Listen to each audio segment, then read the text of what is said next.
And one other note, just like most of you, I am presenting this from home. You think we should just get started? Have you not heard me? Can you not hear me? Troy, I can hear you. Arnie, can you not hear me?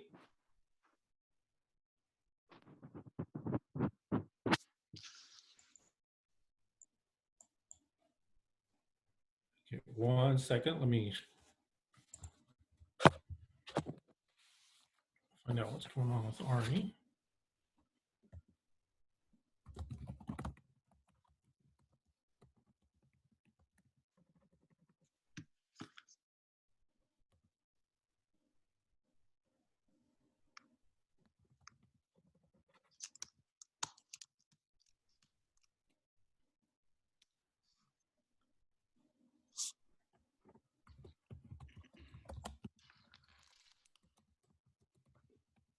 All right, he's gonna call in, so he'll be joining us, but I'm gonna go ahead and proceed here. So anyway, like most of you, I am working from home. I've done everything that I can to control my environment to minimize the background noises. However, I do have 2 kids, an 8-year-old son and a 15-year-old daughter, so there's usually always drama. And I also have 2 basset hounds. I would put them outside, but within 15 minutes, they'd be howling to come back in.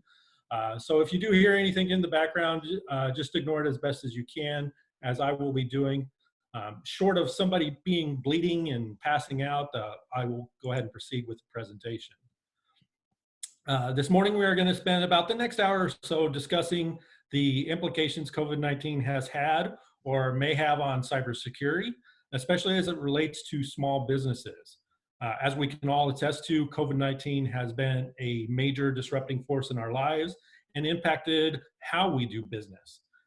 As we can all, with the majority of the workforce working from home, it's presented some unique challenges, to say the least, especially in the cybersecurity world and the technology world. But it has also provided malicious actors a new threat vector to launch attacks against individuals, organizations, and businesses of all sizes. Out of these challenges, we have the opportunity to come out this with better cybersecurity awareness and also some better cybersecurity hygiene, no pun intended. So let's go over briefly what we are going to be discussing today. As stated in the description, we are going to touch on several topics to include, we're going to address remote work in your cybersecurity policy and plan, some best practices to employ while working remotely, managing cyber risk in this new environment that we're working in currently. We're going to go in depth on some phishing attacks that are out there specific to COVID-19. And then finally, we're going to wrap it up by talking about preparing for a return to normalcy. So let's jump right into what should be your cybersecurity foundation. And that is your cybersecurity policy or plan or whatever you may call it. Hopefully everyone already has one of these in place, but if not, this is the place to start to address all your cybersecurity procedures. This COVID-19 pandemic is a perfect example on why these are needed. If you didn't have these in place already, you were probably scrambling to address issues as they came up, which created some additional stress, not only on you, but also on your employees. Your policy and plans, they can't address every possible scenario, but you can give yourself a good starting point in addressing issues that are the result of a larger, more generic situation. For example, let's take a look at one of the issues today from the pandemic that we're facing, and that's remote working. Remote working is a possible solution under many scenarios besides the pandemic. So what if your place of business, your physical location is no longer standing due to a fire, a weather event, or even an extensive utility outage, or some other event were to take place where you and your employees could not go to that physical location? Writing your policy and plans for these types of scenarios before they happen will save yourself a lot of stress and scrambling when the need arises. The plan and policies can and should adapt to the situations as they come up. For those that don't have a cybersecurity or information security policy or plan, don't worry, we have your back. Actually, Google does. There are templates available on the internet that you can pull up in your Google machine. And we also have resources available on the CGC website. The problem though with templates is they don't capture your business's unique environment, your operating environment, your technology. They're a good starting point, but time and effort should be put in to making those templates specific to your business. However, I also realize even starting with the template can be overwhelming for some. Contact us and we can set up a one-on-one counseling session to assist you in developing that policy and or plan. All right. For those of you that want to start on your cybersecurity policy or plan, here are some topics that you may find in a cybersecurity information security policy or plan. This by all means is not an all-inclusive list, nor will your policy or plan necessarily include all of these topics. Again, your environment and how you operate will dictate what should be included. I'm not going to go in depth on each one of these, but I definitely want to discuss the first one, and that is the why. This is where you place importance on the overall cybersecurity program. If you aren't drinking the cybersecurity Kool-Aid, then neither will your employees. Set the tone for the rest of your policy or plan by making cybersecurity relevant to them and why it's important to the overall success of your business.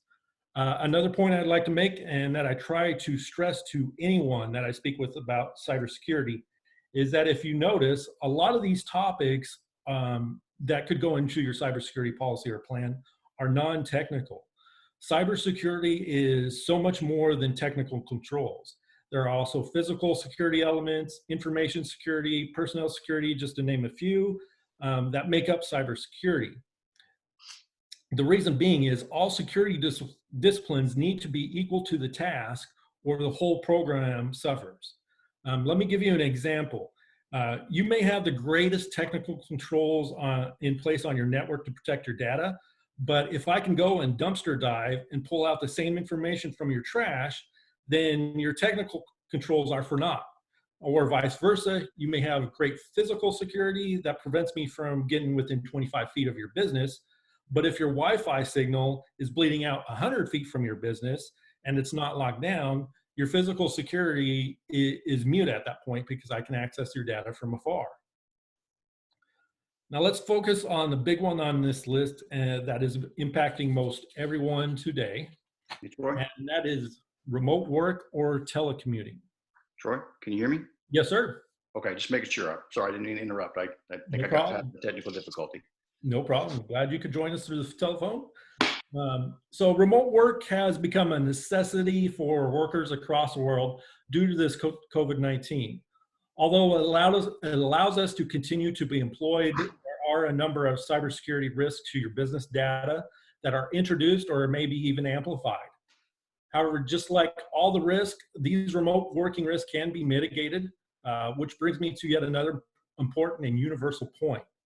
This is a point I make when I talk about mitigating risk, and that is no matter what you do, you will never eliminate risk totally. The idea is to lower the risk level down through countermeasures to an acceptable level. What's an acceptable level? Well, that depends on you. What may be acceptable to me may not be acceptable to you, the owner of that data. You have to determine what those risks are and the cost of lowering that risk if it's applicable or not. So let's go ahead and talk about some of these risks in remote working by I'll explain first what the risk is, and then I'll offer up some countermeasures to mitigate and lower that risk if applicable. So the majority of workers connect to the network and an internet at work through an Ethernet cable or a secure business provided and controlled wireless network. However, working remotely, those workers are connecting their devices now to their home networks, or they are connecting to any open network nearby to conserve their own bandwidth so they can use that bandwidth for more important things like streaming Tiger King or playing Fortnite or whatever they're using their bandwidth for. The problem with this is the data that is being passed back and forth on these networks is more susceptible to someone being able to see and even possibly alter that data as it's being passed back and forth. The majority of people will try to say their Wi-Fi network is secured because it is password protected. But that's not all it takes to secure a Wi-Fi network. You could have the most complex Wi-Fi password in existence, but you have to remember where the signal is originating from, and that is the router. Most routers, just like every other piece of networking hardware, is shipped with default login credentials. Those default credentials are easily found on the internet and can be used to access your network and data by the hackers or the bad guys. There are a couple of things that you should do. The first is utilize a VPN, a virtual private network, when working with business information. A VPN will encrypt all your data while you are connected to the VPN, thus protecting it from being read while in transit or being altered. There are hundreds of VPN providers that are available to anyone. There are some free VPN providers, but they usually limit the amount of data usage or limit the number of VPN servers that you can connect to, which could affect the speed of that connection. There are paid VPNs. They differ on pricing models, and it usually depends on additional features they offer, but most paid VPNs have no data cap. Troy, are there any hardware or equipment that are necessary to go on these VPNs? It depends on what role you're coming from. If you're a business owner and you want to provide a VPN to your employees, if you're a larger business with a large amount of employees, you may have to purchase additional hardware to set up a VPN server. But if you're just using, if there's just a few employees and you don't want to incur the cost of setting up your own VPN server, there are VPN software that you can use that utilizes other people's VPN servers, but still protect your data. So there are a couple options there. Thank you. The other thing you can do is to segregate your business work onto its own separate network while working from home. This can usually be done through your router by setting up a VLAN, which is a virtual local area network. However, this does take some technical knowledge to set up. The VLAN can then be used strictly for business-related devices only and reduces the risk that another device may compromise that particular VPN, that network, that data. So let's go ahead and let's talk about those devices that are now connecting to that Wi-Fi. The first thing to consider is whether the devices the employees will be using are company-owned or if they're personal. There is more control and less risk with employees using company-owned devices, but at times the costs associated with procuring those devices outweigh the accepted risk. Company devices can be locked down, so you can do the updating, the patching on a regular basis. You can do regular antivirus and malware scans, have them scheduled, and you can manage those devices remotely. With personal devices, you do lose control of how secure the device is that is handling your business information, and most employees aren't comfortable with their employer managing their personal devices. And as an aside here, operating systems, you'll often get a message about updates. Those updates to your systems contain valuable security improvements, and it's very important to install updates as soon as possible to patch any security risks that have been identified by the developers. Otherwise, you're potentially leaving your door open for cyber attacks. Yeah, and the downside with company-issued devices besides cost is that it's not physically under company control anymore. It may be being utilized by someone other than the employee who may be introducing risk to that device and to your data. So, with family members and working from home and post and primary, even college students utilizing online instruction, what additional what additional risks are involved with this increased connectivity in the home? Yeah, anytime you introduce a new device to a network, you also introduce the risks or the vulnerabilities that are already present on that device.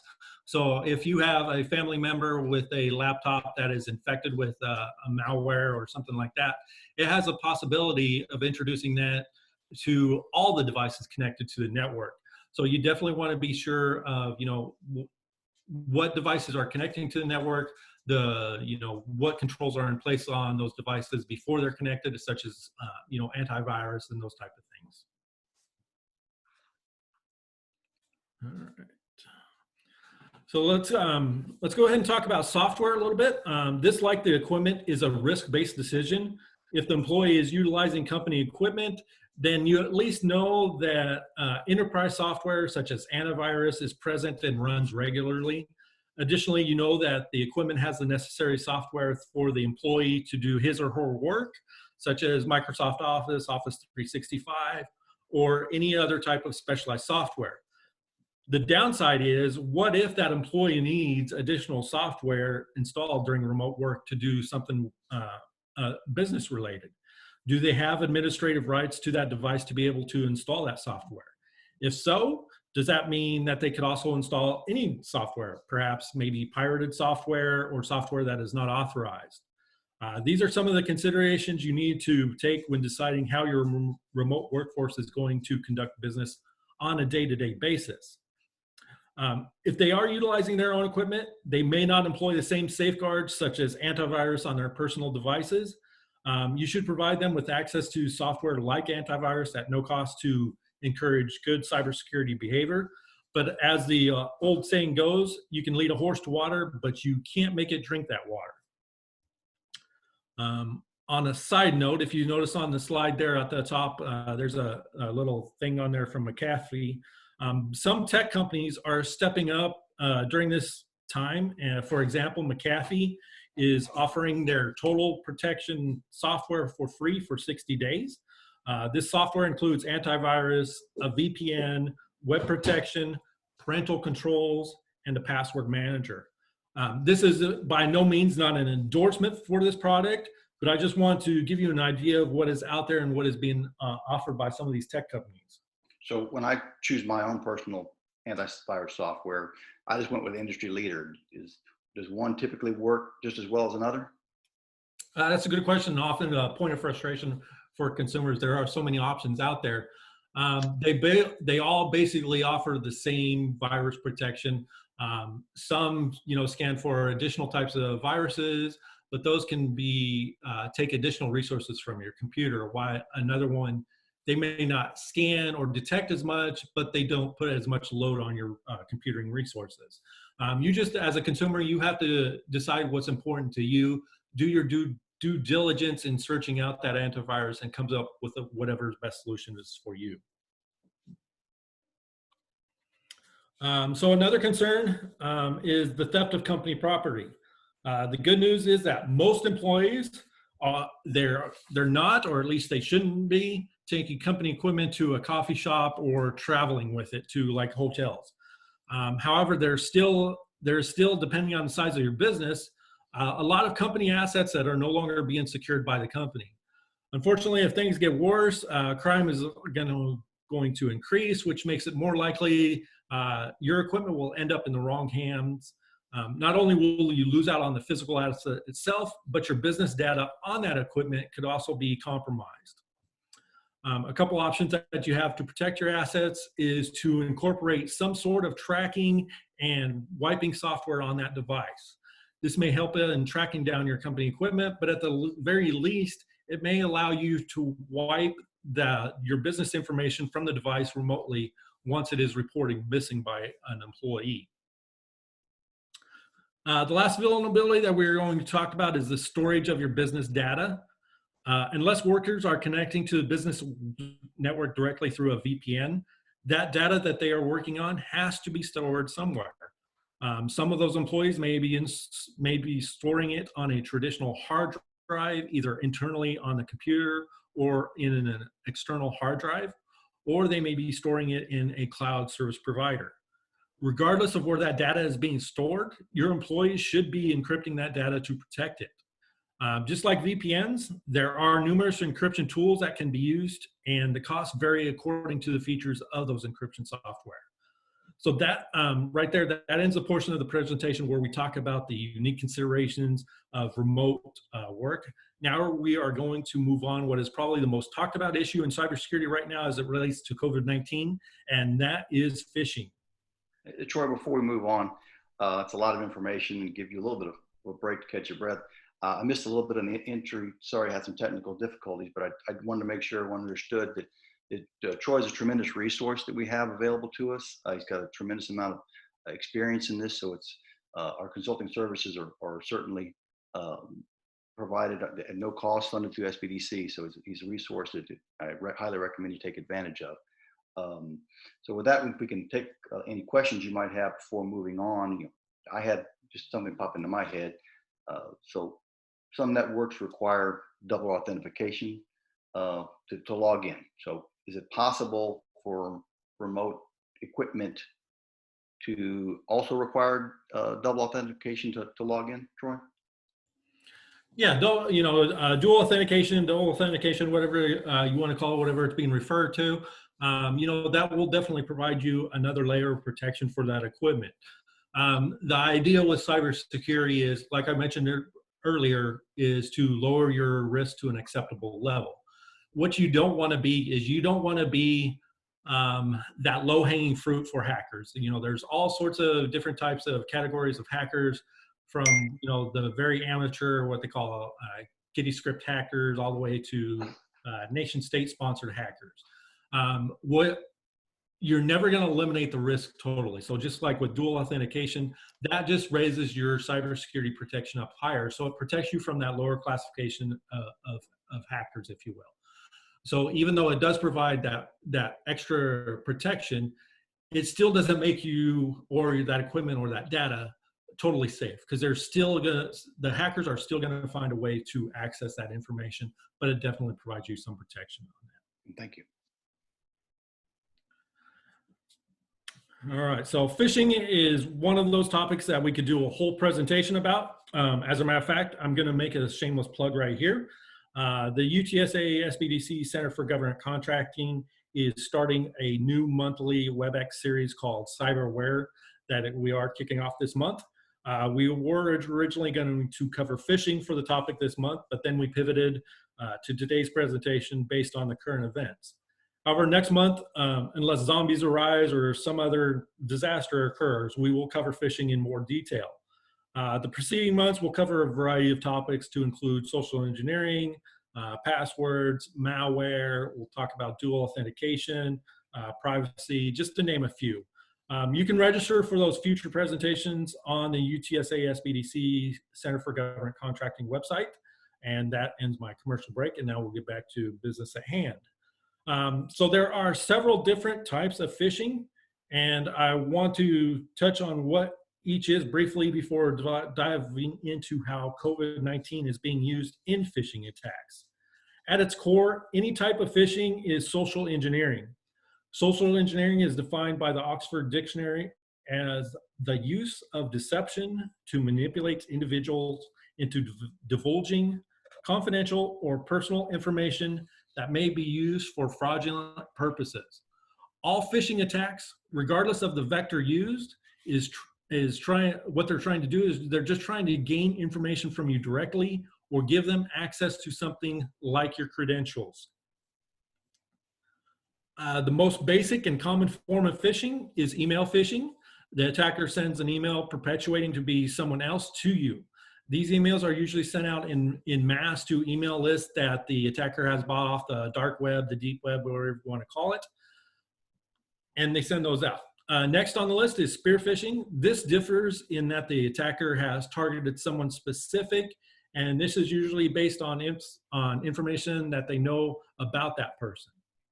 For example, if somehow I learned that Arnie was inquiring about AARP benefits, I can then use this information and send him a targeted email that looks like it's about AARP benefits, but the actual link sends him to a malicious website that I've created that I use to collect even more personal information. But if a target wants a big win, not saying that you're not important, Arnie, but they may employ another form of phishing, and that is called whaling.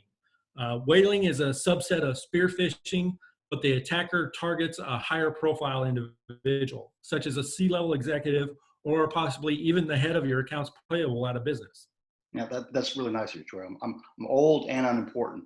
But if I can get add a little bit here, it's important to understand that the hackers aren't just going to differentiate between company or employees' personal information. Search engines are available on dark web that piece together personal and professional data to make the picture complete. So I'm sure no one on this call reuses passwords, right? Well, not everyone is as conscientious as this group. Say an employee's password on their personal email is discovered and happens to be the same one they log in their office. Well, now you on the dark web, the bad actors are able to connect those two pieces together. And so it's important to make sure the employees understand and buy into the importance of maintaining security. Perfect, exactly. So next on the list are the non-email types of phishing. Smishing is the same as phishing, but instead of using email to target the intended victim, they use text messaging to deliver their attack. Phishing is conducted over the telephone. A common phishing attack is a person calling the victim, claiming to be like some law enforcement entity, and that a relative of theirs is in jail and needs X amount of money to be bailed out. Obviously, some background information is needed for this type of attack, but that type of information can be readily found on the internet. Phishing attacks are likely to be successful because of the ability to obtain the information needed to make it believable, but also for the ability for the attacker to spoof the caller ID from where they want the call to appear it's coming from, such as a jail or law enforcement entity. The final type of phishing on the list is angler phishing. With angler phishing, the attackers are using social media to conduct the attack. And of course, something to think about here. We're all pretty savvy on the familiar tricks of the trade. IRS bank account, or needs your bank account numbers, the old faithful, the crown prince who needs help transferring his billions. But we're in a new paradigm. Businesses are going to be inundated with offers to assist from the federal government. And unfortunately, we may not completely know what we don't know. So in this, is the assistance program or agency for that matter real? And we won't be able to rely completely on the old tricks or knowledge of the old tricks. So it's very important to be even more vigilant in this day and age. Exactly. So now that we all have a base level knowledge of phishing, I want to take a look at some of them that center around COVID-19 specifically. These are the most common current phishing attacks according to IT governance in the EU. Here's one of the most common phishing emails that are being circulated right now. This email lures targets to click on links or files infected with malware by leveraging the target's anticipation of upcoming government-sponsored monetary relief. This is a large-scale spear phishing attack because the email you get depends on the country you're a citizen from, and also they change the wording obviously based on whatever monetary that government is offering their citizens. Here's another example. This one is from the UK that's targeting the citizens of the UK. And here's one we have targeting specifically the remote workforce. This email appears to be coming from a help desk to a remote employee.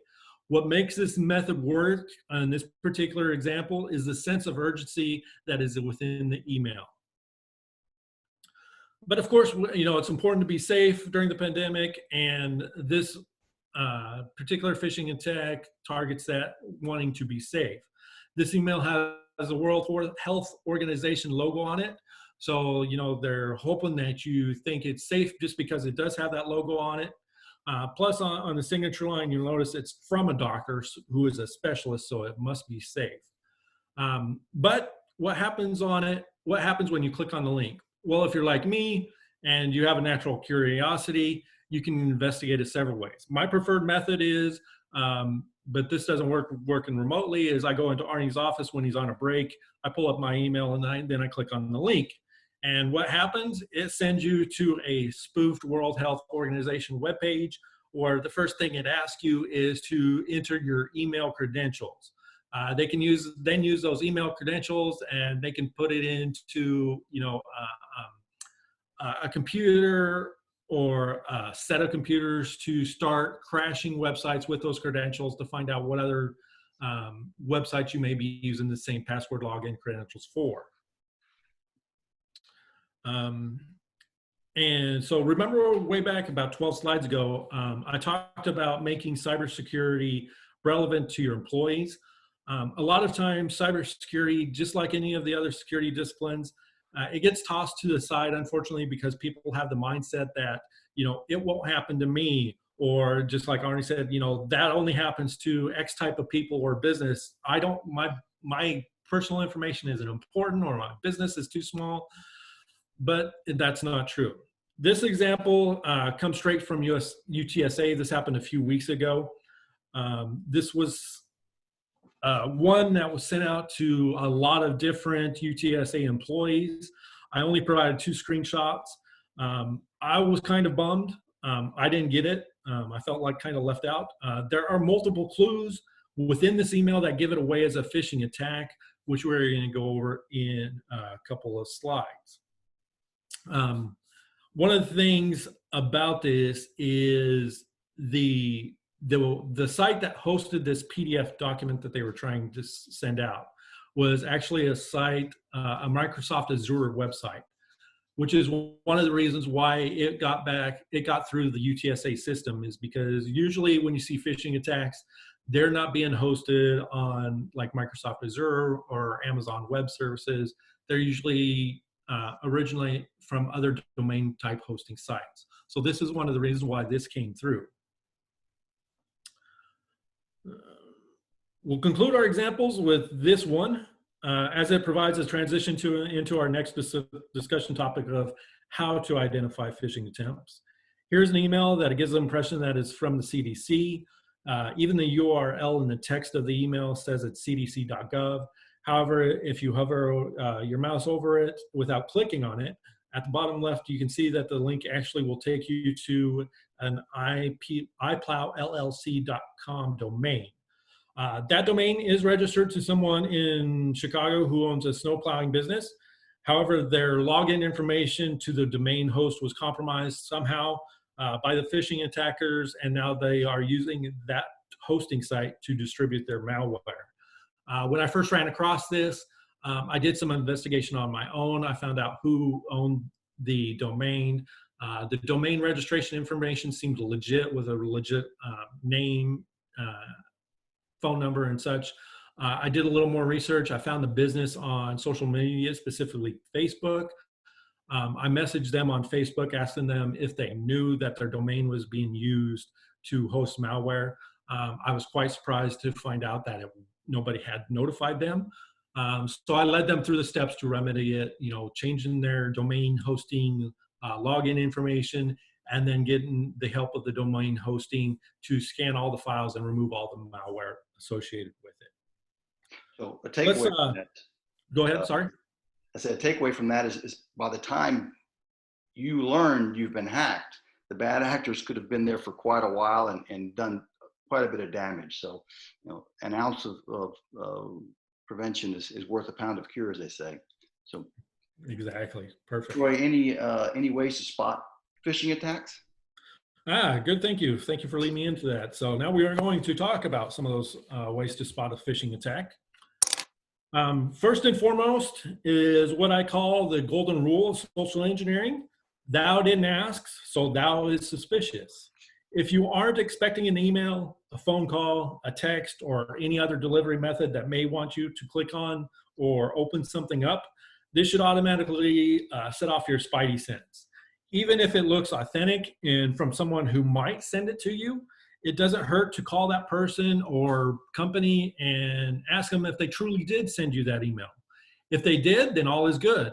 But if they didn't, then not only did you save yourself, but now that spoofed person or business knows that an attacker is sending out phishing attacks using their name or information. Here are some other things to look for. This is obviously the big one here: poor English and improper grammar. Personally, I don't understand how this continues to be a flaw for phishing attackers. Are they not using a composition tool like Office that has spell and grammar check? Over 20% of phishing emails originate from China, the most of any country. So if you receive an email and the English and grammar looks like someone butchered it up with using an online translator, then it's most likely a phishing attack. Arnie, question for you. Do you know the country that has the second highest attribution of sending phishing emails? I would have to guess Russia. And that would be incorrect. It is the good old United States of America. So my point being is you can't always look for bad English and grammar to spot a phishing attack. The second item you should inspect is the true destination of URL of any links in that email, just as I did on that UTSA spoofing one. Some of these are cleverly hidden by ways of a button or obscure text. However, just by hovering over your mouse pointer over it, the destination URL will generally show up in your bottom toolbar. But even if that URL looks okay, you may still have some reservations about it, and there are ways to check.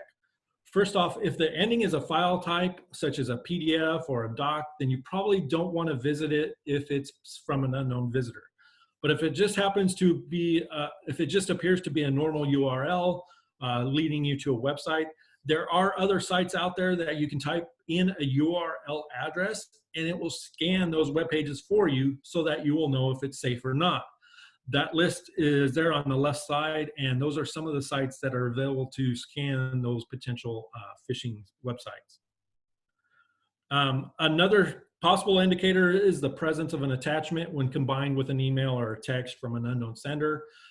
These attachments could contain malware that can harm your computer and capture personal business data. Don't solely rely on your antivirus to catch everything, as some of these are built around to hide behind other data sets that the antivirus may not pick up on. So look out for multiple clues.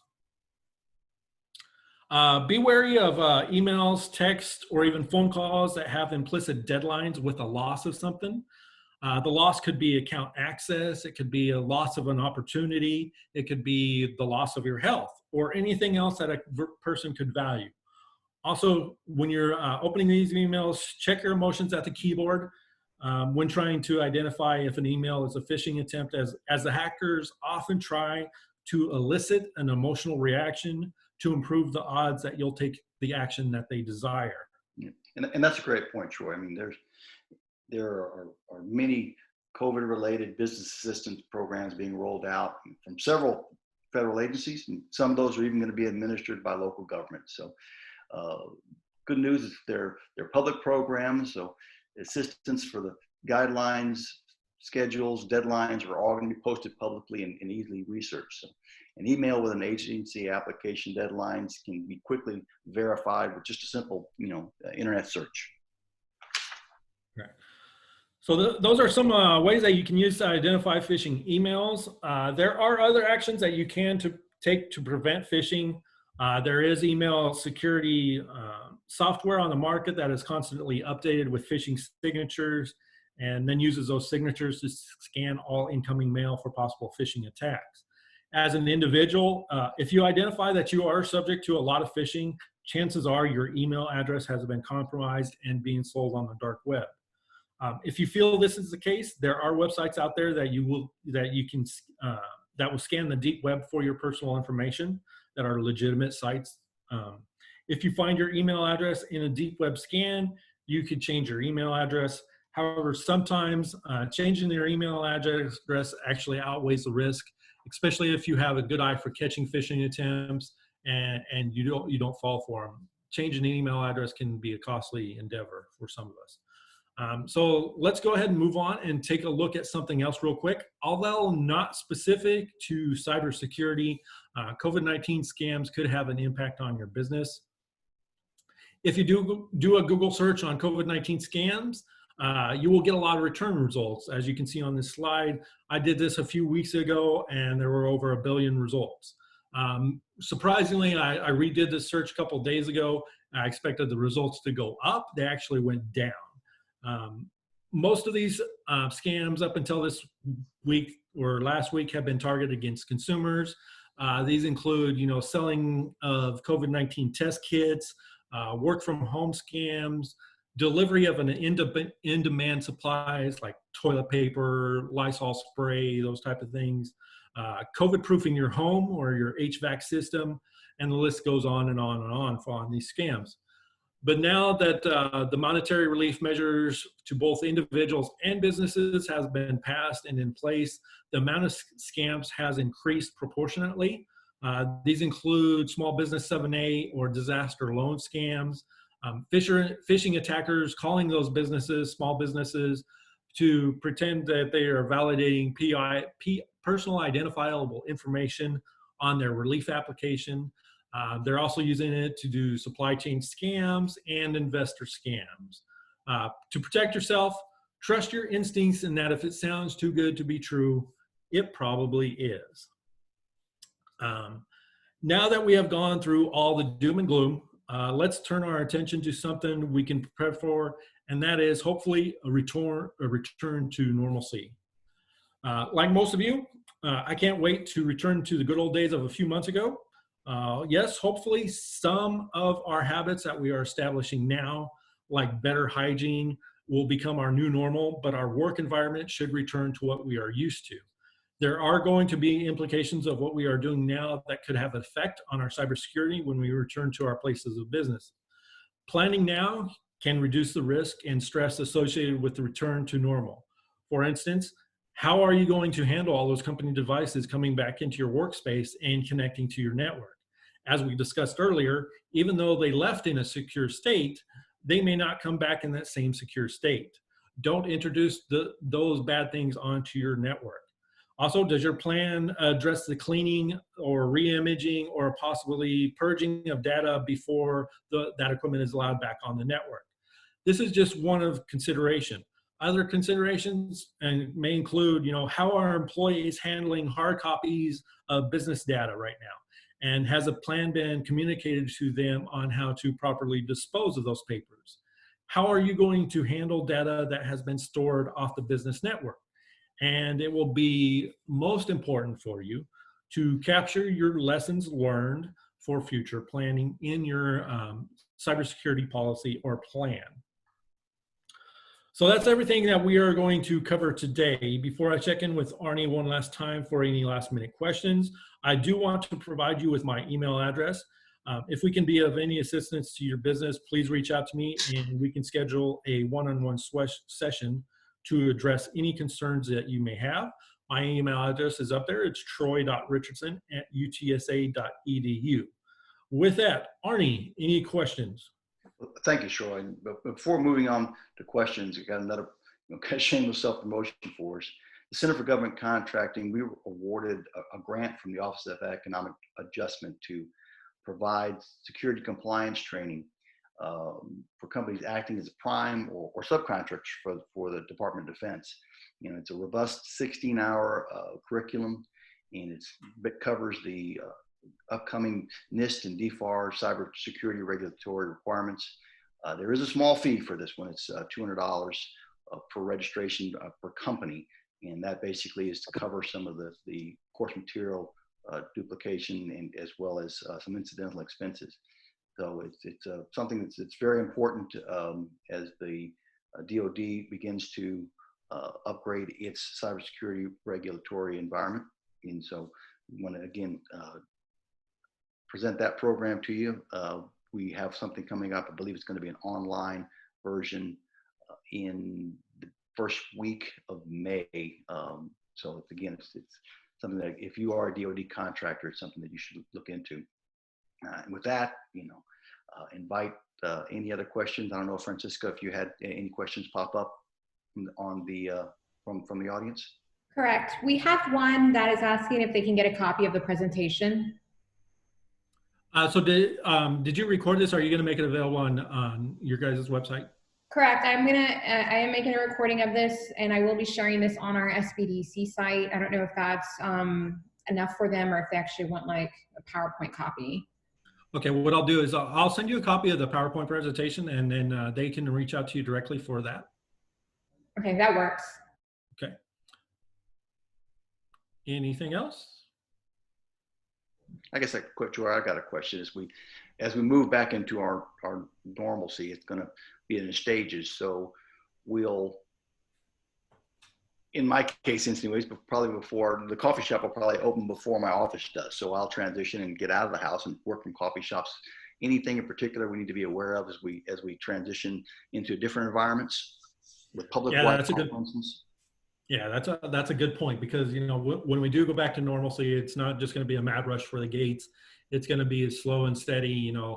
Let's see what happens. Let's open this up. Let's open that up, and let's slowly get back to normal here. So there are people that are going to be taking those company assets, that company equipment to, like you said, coffee shops or wherever, or maybe even traveling as well. So you just have to communicate to your employees on the importance of what we've discussed, using a VPN, and also one thing that we didn't discuss during the presentation is when you're at home you have a certain amount of privacy, but when you're out and about you don't have that privacy. People can see your screens. So another consideration may be buying a screen protector that only you can see when you're sitting right in front of it.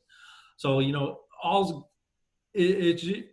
don't expect people to invest a large amount of money to purchase equipment or such that can help cybersecurity. It's just being cybersecure smart and going about your normal activities. Thank you. Thank you.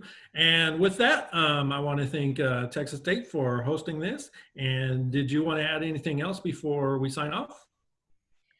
Just that everybody that's attended, I'm going to send you an evaluation. It takes literally less than 2 minutes. If you can complete that as soon as possible, we really appreciate it. And again, with regards to this webinar, we will be posting it on our SBDC website. I'll be sure within the email I send you to provide the link for that as well, okay? Perfect. Yeah, and to piggyback on that, these programs are provided by SBA, and many times the only way we are able to give SBA feedback is from your responses to our questionnaire. So anytime you can take an opportunity to fill those out, it's greatly appreciated. Definitely. All right. Again, thank you. Thank you all for joining us. Thank you for Francisca for hosting us. And I hope everybody stays safe and healthy and happy and cyber secure. Have a good day. Thank you, Troy and Arnold. Thank you. Bye.